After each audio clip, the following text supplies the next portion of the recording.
Maligayang pagbisita at pagbabalik po sa ating munting channel. Narito na po, ang karugtong ng ating istorya.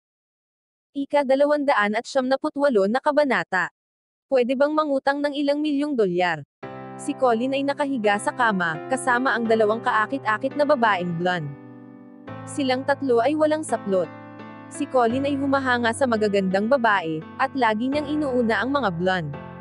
Nakita niya ang dalawang ito sa isang local beauty pageant, at kasama na niya ito ng ilang buwan. Nanlaki ang mga mata ni Noah, at nanatiling nakanganga, habang nakatingin sa dalawang babae. "Hey babes," wika ni Colin. "Hintayin niyo ako dito at huwag kayong umalis. Kailangan ko lang kausapin ang aking kaibigan. Hindi magtatagal babalik din ako." Isinuot niya ang boxer short at bumangon sa kama, at hinila ang kumot upang takpan ang dalawang babae. "Noah, umaasa ako na mayroon kang magandang balita," wika ni Colin, habang papalapit dito. Sa nakaraang araw, si Nathan Ambrose ay sinabi kay Colin na aatakehin niya ang Drake family. Kaya, iyon ang hinala niya, kung bakit narito si Noah. "Alam mo ang ginawa ko," wika ni Colin na nakangiti. "Alam ko, na ikaw ang nasa likod ng mga kaguluhan sa Fidelity Group." "Kamusta ang Drake family?" tanong ni Colin. Ngayong umaga, ang kumpanya ay nakatanggap ng maraming tawag. Ang bawat isa ay tungkol sa krisis na wala pang nakakagawa. Report ni Noah. Si Reginald ay ipinadala ang lahat sa kumpanya, upang ayusin ang mga problema. Siya ay nakaupo doon, miserable, at hindi naiintindihan kung ano ang nangyayari. Ito ay kasiya-siyang tanawin. "Sa palagay mo, magkano ang nawalang pera ngayong araw sa Drake family?" tanong ni Colin. "Mga nasa 2 bilyong dolyar," wika ni Noah. "Ang mga kontrata ay halos mabasura na, at ang mga tao ay humihingi ng refund, kaya mas maraming pera pa ang nawala sa kanila. Ito ang pinakamalaking krisis sa kasaysayan ng Drake family. Kung hindi nila ito masosolusyonan, sila ay mababankrupt." Talaga, si Colin ay nabigla at natuwa. May kakaiba kay Nathan Ambrose. Sa isang umaga lang, nakagawa siya ng pinsala na hindi na maibabalik pa ng Drake family. Ngayon ang Patterson family ay isang hakbang na lang upang palitan ang Drake family, bilang pinakamalakas na pamilya sa Washington, D.C. "Colin, kung sino man ang tumutulong sa iyo, ay seryosong konektado," wika ni Noah. Ang boses nito ay may paghanga. "Wala akong maisip na kahit sinong pamilya sa bansa, na magagawa ang lahat ng ito ng ganoon kabilis." Alam niya na hindi makakaya ito ni Colin mag-isa. May isang maimpluwensyang tao na tumutulong sa kanya. Ano ang susunod? Ipagpapatuloy mo ba ang pag-pressure sa pamilya Drake? Siyempre, sagot ni Colin. Hindi magtatagal ang Patterson family ang magiging top family sa Washington, D.C. At ang Drake family ay magiging balewala. Bumalik ka na, at bantayan kung ano ang mangyayari. Naniniwala ako na hindi magtatagal, ang tumutulong sa akin, ay ibibigay ang huling problema sa Drake family. Kapag mayroon pa akong nalaman, sasabihin ko sa iyo. "Okay, hihintayin ko ang tawag mo," sagot ni Noah. At umalis na ito ng villa. Sa buong araw, ang problema ay hinarap ng mga sangay ng Fidelity Group, at walang nakitang improvement. Sa kasalungat ang sitwasyon ay mas lalo pang lumala, at mas lalong naging seryoso. Si Reginald ay kinausap ang mga kumpanya na sumira sa negosasyon ng Fidelity Group. Sinubukan niyang magbigay ng mga pribilehiyo, pero hindi na ito mga nakipagkasundo. Tinanong niya ito kung bakit, dahil hindi niya ito maintindihan. Ang bawat isa ay magbebenepisyo, o baka nakahanap sila ng mas maimpluwensyang business partner. Ang mga kumpanya ay tumangging magpaliwanag. Lahat sila ay binalaan ng mas makapangyarihang kumpanya, na itigil ang pakikipagkasundo sa Fidelity Group. Sinabi nila na makakatanggap sila ng kompensasyon para sa mga nawala sa pagbawi ng kontrata. Pero kung ipagpapatuloy nila ang pakikipagnegosasyon sa Fidelity Group, sila na ang susunod na pupunteryahin. Sa pagharap sa matinding pressure, ang mga kumpanya ay pinili na bawiin ang mga kontrata. Si Reginald ay inimbestigahan ang may-ari ng ilang kumpanya, na tumakat sa kanilang mga business partner. Pero wala siyang makita na koneksyon sa pagitan ng mga ito.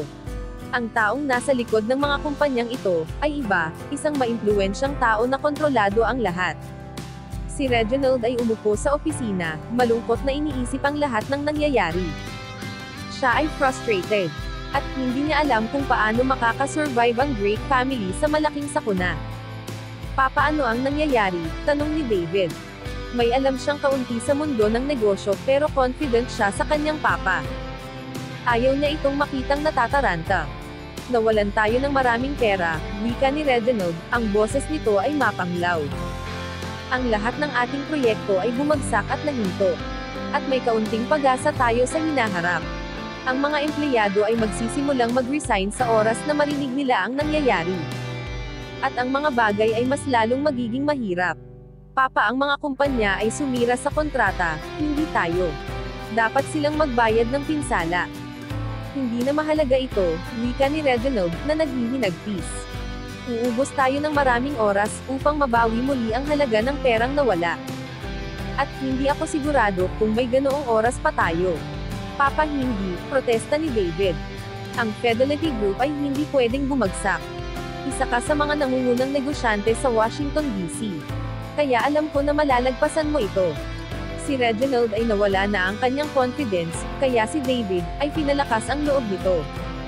Ang ating pamilya ay may $1 billion. Gamitin natin ang ating ilang pera upang ayusin ito. Si Reginald ay hindi sinabi kay David kung magkano ang pera ng kanilang pamilya. Pero si David ay nakita ang online article tungkol sa kanila, at alam niya na at least mayroon silang kulang-kulang na $30 billion assets. Kaya bakit hindi natin gamitin ito upang resolbahin ang problema? Si Reginald ay ngumiti ng mapait. Si David ay marami pang dapat matutunan. David, bagaman may $10 billion tayong asset, ang karamihan dito ay fixed asset. Katulad ng bahay, sasakyan, at mga share sa ibang kumpanya, paliwanag ni Reginald. Hindi nila ito mapapagtanto ng mabilis, naiintindihan mo. Sa buong araw, ang problema ay hinarap ng mga sangay ng Fidelity Group, at walang nakitang improvement. Sa kasalungat ang sitwasyon ay mas lalo pang lumala, at mas lalong naging seryoso. Si Reginald ay kinausap ang mga kumpanya na sumira sa negosasyon ng Fidelity Group. Sinubukan niyang magbigay ng mga pribilehiyo, pero hindi na ito mga nakipagkasundo. Tinanong niya ito kung bakit dahil hindi niya ito maintindihan.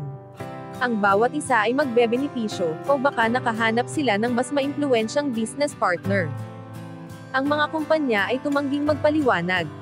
Lahat sila ay binalaan ng mas makapangyarihang kumpanya na itigil ang pakikipagkasundo sa Fidelity Group. Sinabi nila na makakatanggap sila ng kompensasyon para sa mga nawala sa pagbawi ng kontrata.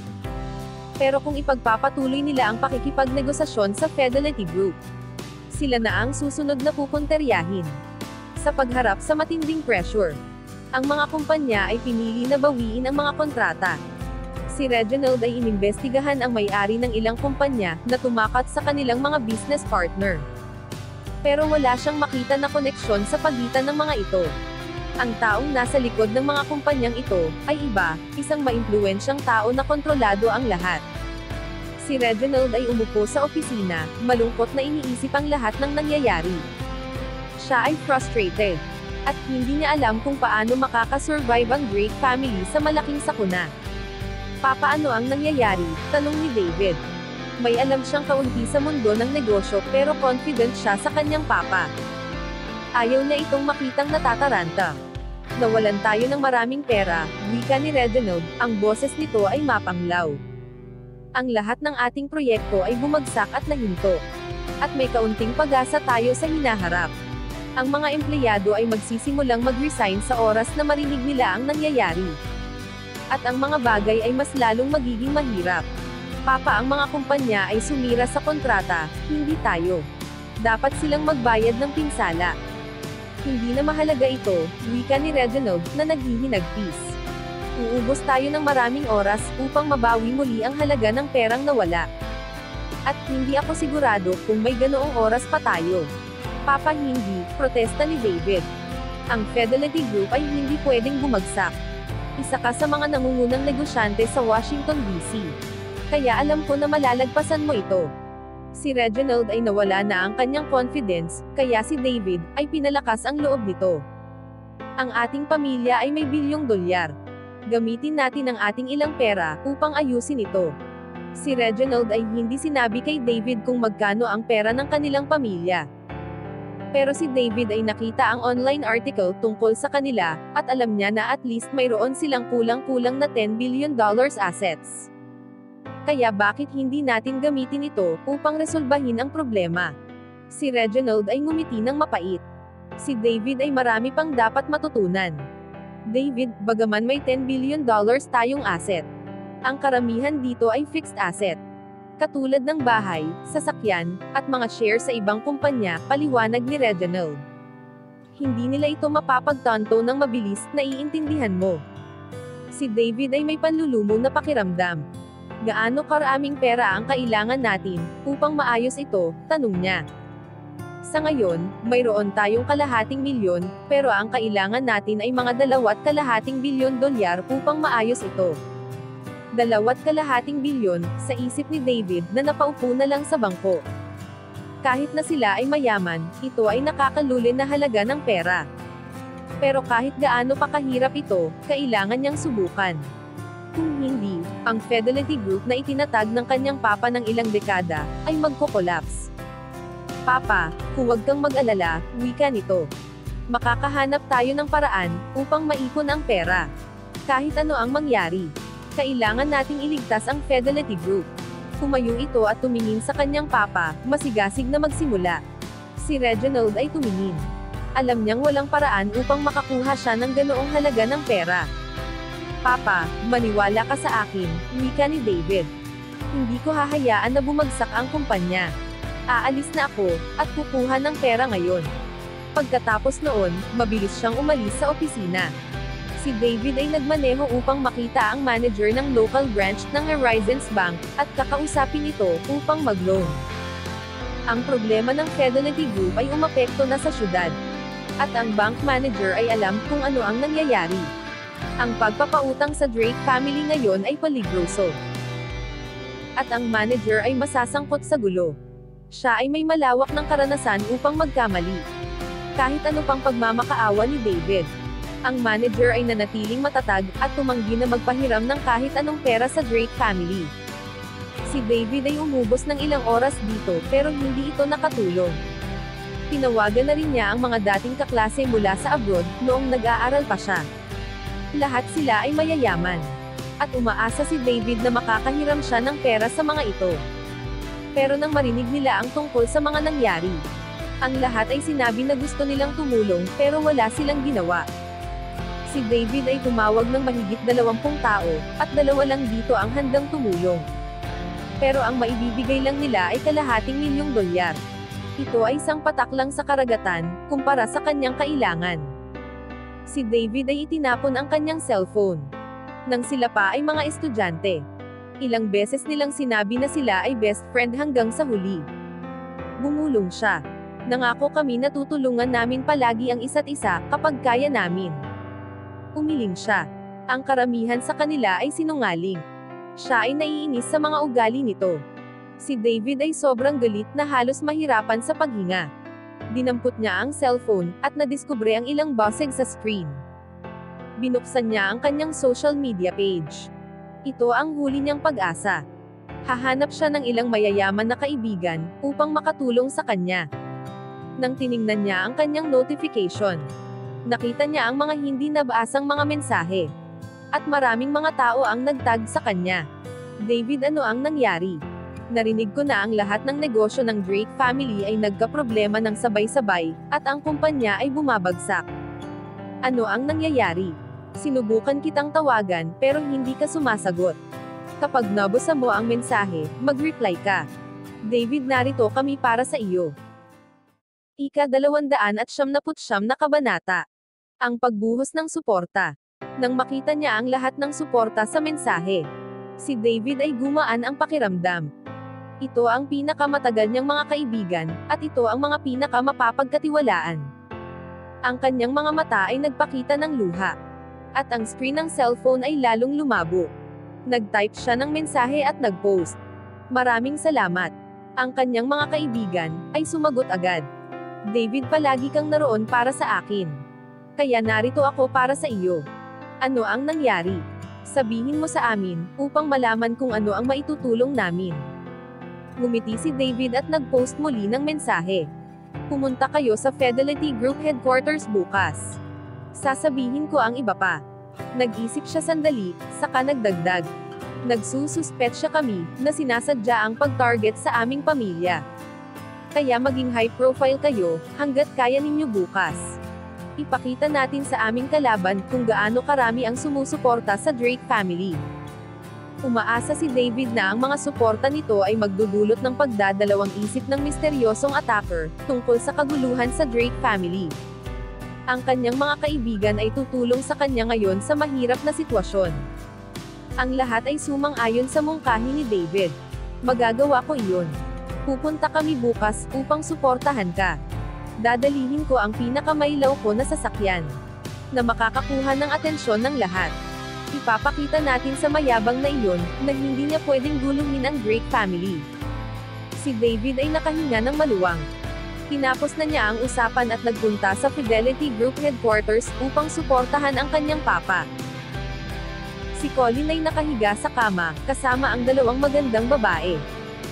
Sumigaw ito habang nabasa ang mga online comment. Sa loob ng ilang araw, ang kanyang pamilya ang magiging pinakamalakas sa Washington DC. Kaya dapat ang lahat ay maging matapat sa kanya. Siya ay naiinggit sa mga kabutihan na ipinakita kay David. Binasa niya ang lahat ng mensahe, at pagkatapos ay ngumisi. Wala kayong idea na ako ang nanakit sa Drake family, bulong niya. Nakikita ko ang lahat ng inyong sinasabi. At pagbabayarin ko kayo sa bawat salita. Nagbasa pa ito ng ilang mensahe. Kawawang David, sa palagay mo ay matatakasan mo ito. Tumawa siya. Ang Ambrose family ang pinakamalakas sa mundo. Kahit ano pa ang gawin mo, ito ay walang kabuluhan. Umaasa ako na makita sa iyong mukha ang ekspresyon, kapag napagtanto mo na ako ang gumawa nito. Habang kinakausap ni Colin ang kanyang sarili, ang kanyang cellphone ay nag-ring. Ito ang numero ni Nathan Ambrose, kaya sinagot agad ito ni Colin. Mr. Ambrose, wika ni Colin sa magalang na boses. Sigurado ako na nalaman mo na ang nangyari sa Drake family, wika ni Nathan. Ginamit nito ang kanyang impluwensya, at nagtiwala sa iba't ibang kumpanya. Pinilit silang abandonahin ang lahat ng koneksyon sa Drake family. Siya ay mas maraming pera upang pagtakpan ang lahat ng multa sa pagsira ng kontrata. Kung hindi niya sinindak o binigyan ng suhol ang mga kumpanya, ay simple niyang aayusin ang mga opisyal na magkaroon ng surprise inspection. At kung wala silang makikitang problema, gagawa sila. Maraming mga tao na ikinonsider na imposibleng matalo ang Drake family, pero hindi kay Nathan Ambrose. Ito ay simple lang sa kanya. Oo, nakita ko, wika ni Colin. Ang Fidelity Group ngayon ay nasa krisis. Nag-aalala si Reginald na ang kanyang pamilya ay hindi makakasurvive. Naroon pa rin siya sa headquarters ng kumpanya, at si David ay nagmakaawa sa kanyang mga kaibigan ng tulong sa online. Inaasahan ko na ang lahat ng iyon, wika ni Nathan. Walang makakatakas sa oras na gumalaw ako laban sa kanila. Ngumiti ito na pinupuri ang kanyang sarili. Pumunta ka sa Fidelity Group bukas, at bilihin ang kumpanya. Magpo-provide ako ng $35 billion na kailangan, upang mabili ang kumpanya. Sa oras na matapos ito, ang iyong pamilya ang magiging pinakamakapangyarihan sa Washington DC. Pero tandaan mo na kailangan mo pa rin na sumagot sa akin. Oo, alam ko, wika ni Colin. Pero Mr. Ambrose, hindi ba masyadong maaga kung bukas na? Sigurado ay pwede pa tayong maghintay ng ilang araw. Kung pupunta tayo ng maaga, baka hindi pumayag si Reginald na ibenta ito. Kailangan itong maayos kaagad, wika ni Nathan. Ang lolo ko ay walang alam na kahit ano dito. Pagkatapos ng lahat, ang Drake family rin ay naglilingkod sa Ambrose family. Ang Drake family ay nagbabayad ng malaking halaga ng pera sa Ambrose family kada taon, kaya kapag nalaman ng lolo ni Nathan na inatake niya ang Drake family ng walang permiso, magagalit ito. At si Nathan ay parurusahan ng matindi. Si Colin Ambrose ay nasa lugar ng pamilya. Dumaranas ng iba't ibang relaxation therapies. Si Nathan ay inayos ang treatment sa loob ng 3 araw, at sa sandaling iyon, si Colin ay walang kontak sa labas ng mundo. Gusto ni Nathan itago ang karamihan ng kanyang ginagawa sa kanyang lolo. Naiintindihan ko, sagot ni Colin. Pupunta ako sa Fidelity Group headquarters bukas upang bilihin ang negosyo. Nang sumunod na araw, ang Drake family ay nasa lahat ng balita sa Washington, D.C. At marami sa mga reporters ang nagkampo sa labas ng Fidelity headquarters. Ang mga security guard ay hinarangan ang pinto, pinigilan ang mga press na pumasok sa loob. Ang mga reporters ay maingay, sumisigaw upang ma-interview si Reginald Drake. Si David at ang kanyang papa ay nanatili sa opisina ng magdamag. Si David ay nakatulog pero ang kanyang papa ay magdamag na gising. Papa, kailangan mong kumain ng kahit ano, wika ni David, na iniaabot ang pagkain. Kung hindi ka kakain, magkakasakit ka. Wala ako sa mood, pero ikaw, kumain ka lang. Tumahimik si Reginald. Inubos niya ang magdamag, pinilit mag-isip ng plano. Pero wala siyang nakitang kahit anong paraan sa kasalukuyang suliranin. Kinuha ni David ang kanyang may damage na cellphone, at nag-post ng mensahe sa group chat. Narito na ba kayo? Bilasin nyo, at maraming salamat sa inyong tulong. Hindi niya nagawang madagdagan ang pera pero nakuha pa rin niya ang suporta ng kanyang mga kaibigan. Kailangan niyang malaman kung sino ang tao na responsibilidad sa pagtugis sa kanyang pamilya, upang ipaalam na hindi sila susuko nang hindi lumalaban. Hindi nagtagal ang kanyang mga kaibigan ay nag-reply. Papunta na, hintayin mo ako. Bigyan mo ako ng kalahating oras at nandyan na ako. Si David ay ngumiti nang mabasa ang mensahe. Inayos niya ang sarili sa bathroom. At pagkatapos ay sumakay ng elevator pababa ng lobby upang hintayin ang kanyang mga kaibigan. Si David Drake, sigaw ng reporter. Ang iba ay tumingin at nagmadaling lumapit dito. Kung wala ang mga security guard, malamang ay nagtakbuhan na ito kay David. Ang mga press ay sumisigaw ng mga katanungan. Mr. Drake, ano ang nangyari sa inyong pamilya? Ito ang pinakamalaking krisis sa inyong pamilya. Makakaya ba ng Drake family makaligtas dito? May mga usap-usapan na humaharap daw kayo sa bankruptcy. Totoo ba ito? Ano ang plano ng inyong pamilya? Nag-apply na ba sila ng bankruptcy? Nakipagsiksikan ng isa't isa habang inilalapit ang microphone, hinihintay magsalita si David. Wala silang pakialam kay David. Pakiramdam nila ay dapat nilang suriin mabuti ang kanilang mga tanong. Ang Fidelity Group ay makakasurvive, sagot ni David, na pinigilan ang kanyang galit. Ang pamilya ko ay hindi magpa-file ng bankruptcy. May taong sinadya na targetin ang pamilya ko, at gumamit ng patagang pamamaraan, pero hindi sila magtatagumpay. Ang Drake family ay makakabalik ng mas malakas. Ang mga reporters ay hindi naniniwala sa kanya. Nakapag-imbestiga na sila sa mga nangyari. At alam nila na nawalan na ng $2 billion, at nagpapatuloy pa ito. Kung ang Drake family ay hindi makakaipon ng sapat na pera upang bayaran ang kanilang mga nalugi, sila ay mapipilitin na mag-declare ng bankruptcy. Alam nilang lahat na ang Drake family ay mayroon lang $250 milyon na access. Kaya imposible sa kanila na makarecover mula dito. Ang pagka-bankrupt ay mukhang hindi maiiwasan.